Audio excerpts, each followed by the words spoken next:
So today we continue talking about yoga philosophy and what does it mean for us today. In the past, I shared with you about Narada Bhakti Sutras, an ancient text, and we spent a couple times visiting about that. But today I'd like to move on and talk about another really important text from ancient India called the Bhagavad Gita. How many of you are familiar with the Bhagavad Gita? Oh, how exciting! Good. Okay. Well, if you have anything to add, let me know. So I'll share with you some of the teachings of the Bhagavad Gita. And the history of it is it comes from a longer work. And so the Bhagavad Gita is a book. Gita means song, and Bhagavad means the divine or the beloved or God. So it's the song of God, God's song. And it's one book within a larger work, an epic tale, an epic poem of war from India called the Mahabharata. And it's the 6th book of the 18-book series. And there's 100,000 verses in this poem.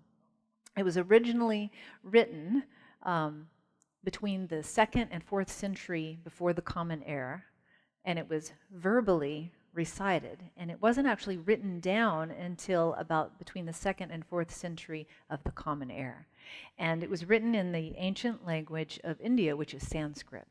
And so throughout time since then, scholars, philosophers, professors of religion have written commentaries and translations of the Bhagavad Gita. And throughout time, their translations are really flavored with whatever's going on in society at the time, whatever it is that they have studied in philosophy. And so there are many, many meanings of the Bhagavad Gita. If you tried to just sit down and read an English translation, it wouldn't make much sense without the commentary and without putting it into a larger text. But ultimately, the reading of it is up to the reader to interpret. And so in this book, there are 18 chapters within the book, and the first 6 chapters talk about karma yoga, the yoga of action, what we do within the world. And then the next 6 chapters talk about bhakti yoga, the yoga of love and devotion. And then the final 6 chapters talk about Jnana Yoga, G-N-A-N-A, Jnana Yoga, and that's a Sanskrit word which means wisdom. And so the book is about life, and it very much parallels our life. The first third of our life is kind of about action, going and doing, what are we going to do in the world? And the next third of our life, we move into a phase of love and devotion. We get married, we have children. And then the third phase of our life is mostly about wisdom, what we've learned about life. And so the book parallels that. It has 2 primary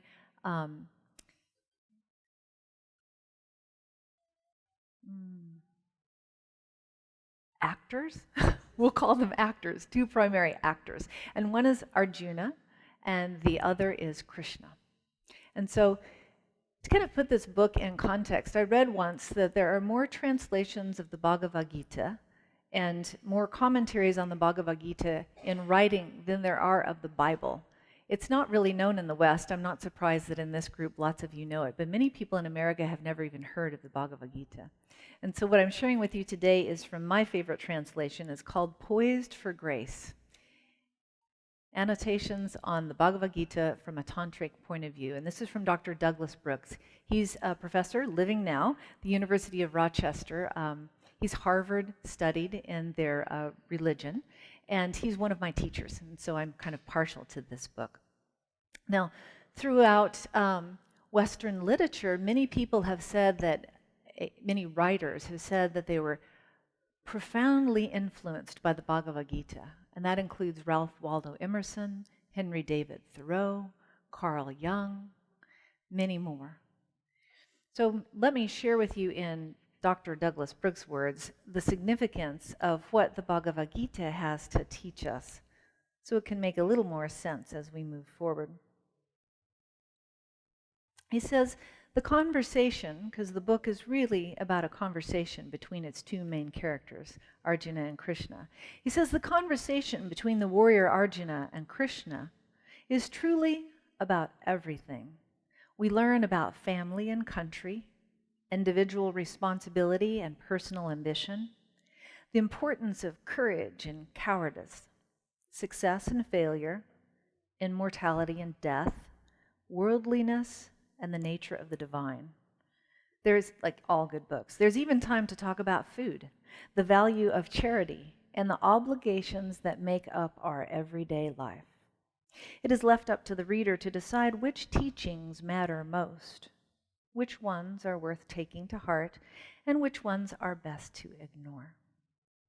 So when the book opens, there's a battle, and a huge battlefield. And on one side is one family, the Pandavas, and on the other side is another family, the Kauravas, but they're related. The heads of the families are half-brothers. And so on the Pandava family, that's what Arjuna belongs to, there are 5 sons, 5 princes, and they rule the kingdom. And the lineage should be passed on to these 5 princes. Arjuna's older brother should take over ruling the kingdom. On the other side of the field, the Kauravas are their cousins.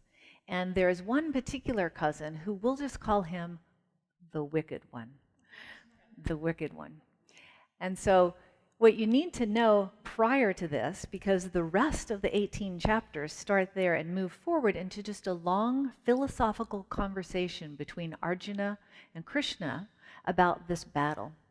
And so the history that you need to know that happened in the Mahabharata prior to this is that on the Pandava family, Arjuna's older brother had just been throned the king and was taking up his duty to rule the kingdom.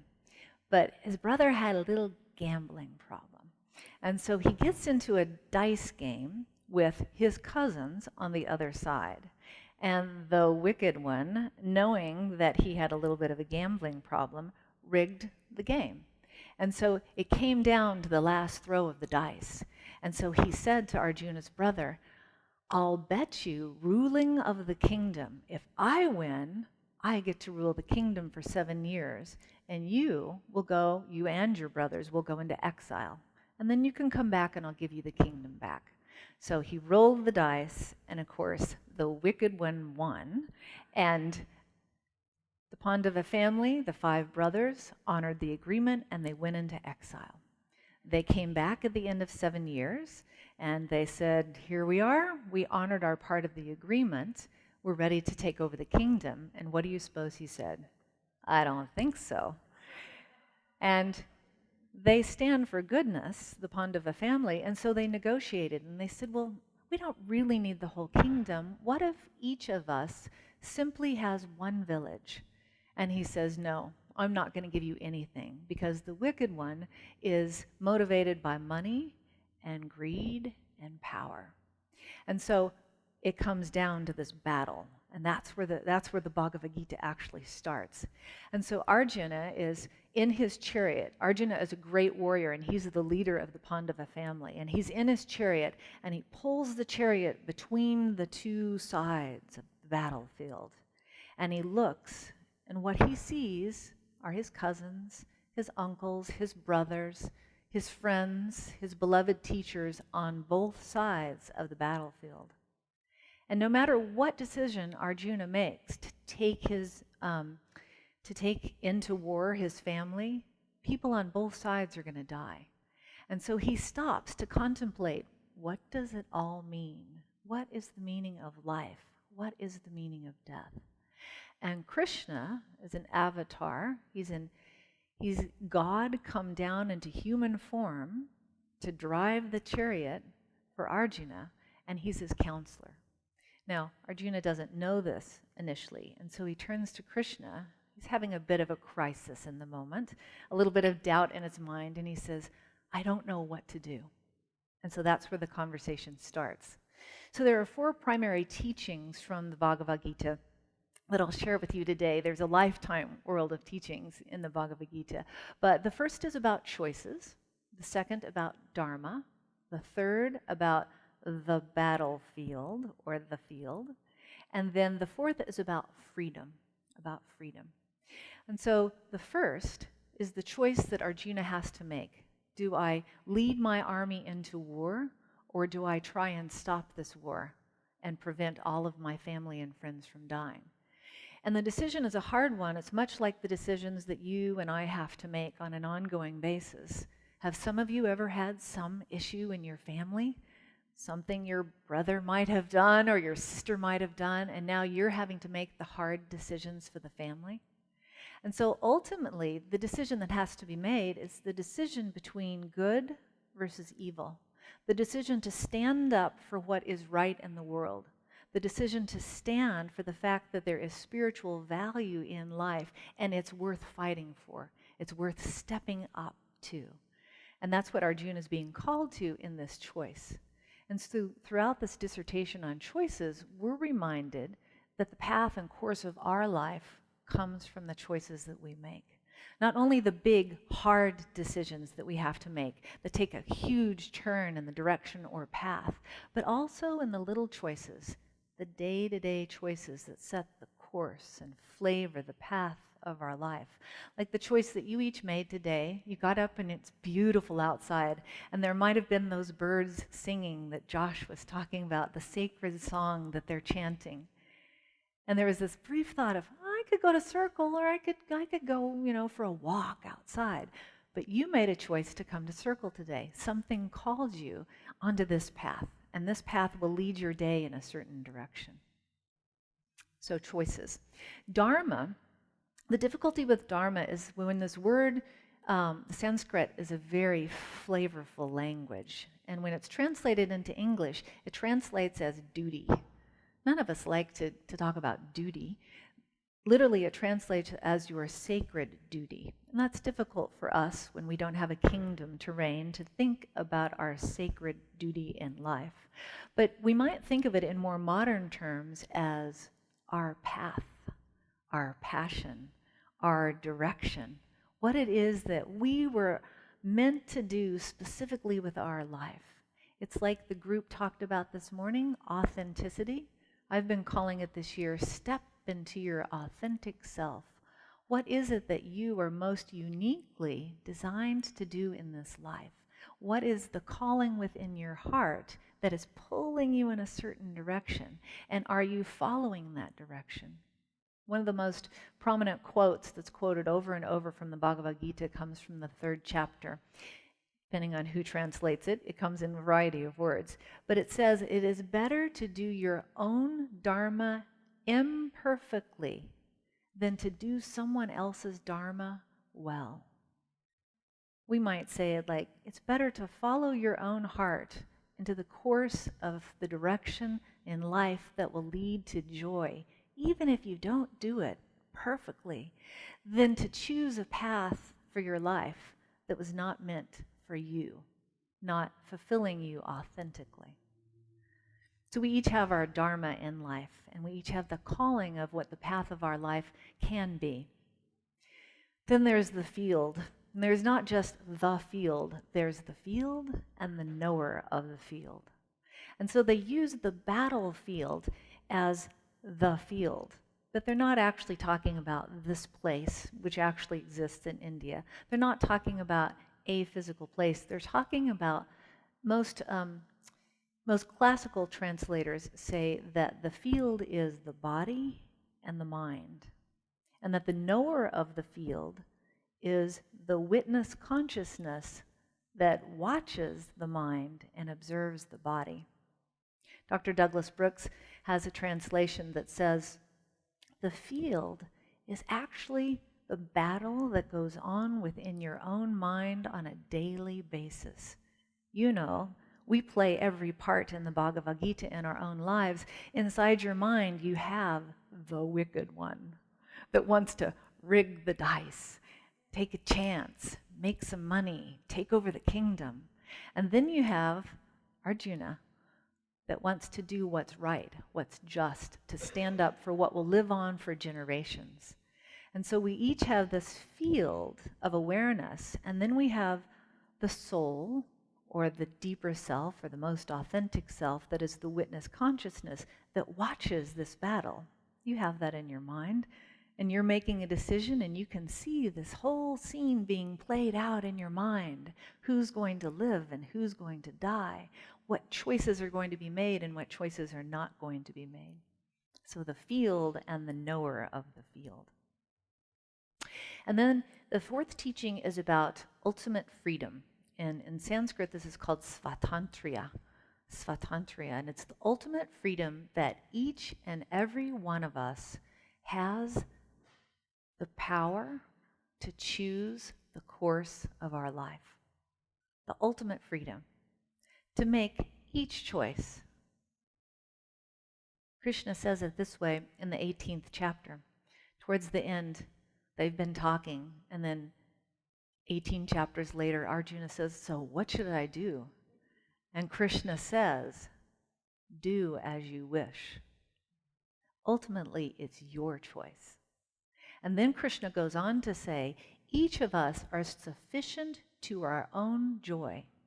Each of us chooses the path of joy, the path of light, or the path of darkness, little by little, step by step.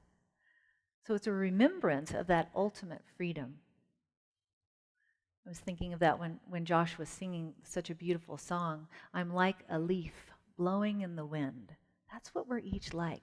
Ultimately free to catch the wind and ride in a certain direction towards joy, towards fulfillment, towards our authentic path, or catch a different wind and take a different course. There's also one secret teaching in the Gita. Before I share that, I'll just give you a quick example of how the Gita can be played out in your own life with an example from mine. So several weeks ago, I was in Massachusetts, and Rudy called. He said, hey, Jane, would you be interested and willing and available to substitute for me and be the guest speaker at Celebration Circle? Now, luckily, he got my voicemail instead of me. And so there I have it. I get the voicemail, and what do I have to make? A choice, right? Can you do this? Do you want to do it? What will you speak about? What will you say? Then enters the battlefield. Well, I could speak. Well, I don't know. Well, it might stress me out. Will I have time? Am I available? What if there's something else? What if I want to go hiking? All of this goes on. And who is watching that? The witness consciousness. And so I'm playing this whole thing out in my mind. Should I do it? Should I not do it? I really want to help Rudy. I'd like to speak to Circle, but I don't know. Am I available? And then I had been at a workshop with one of my teachers studying the Bhagavad Gita. And what do you think witness consciousness said to me? It's your dharma. Huh? It's your dharma. That's what your path is. The reason that you spend hours and hours studying these books is not to just study these books, it's to be able to actually share the information with someone. So I go to my charioteer in the form of my husband, and I say, what do you think I should do? I can do this, I can do this, I can do that, I can do that. I might get stressed out, I might not. What do you want to do? And what does he do as Krishna? He says, do as you wish. I'm going to go hiking, do as you wish. And so that's how the Bhagavad Gita plays out in our own life. Okay, the final secret is best said in the words of Dr. Douglas Brooks. It says, this is the Gita's secret teaching, hiding in plain sight. Look carefully, look deeply. Offer your body, mind, and heart to the divine, and the divine will reveal itself wherever you look and however you offer yourself. Let's take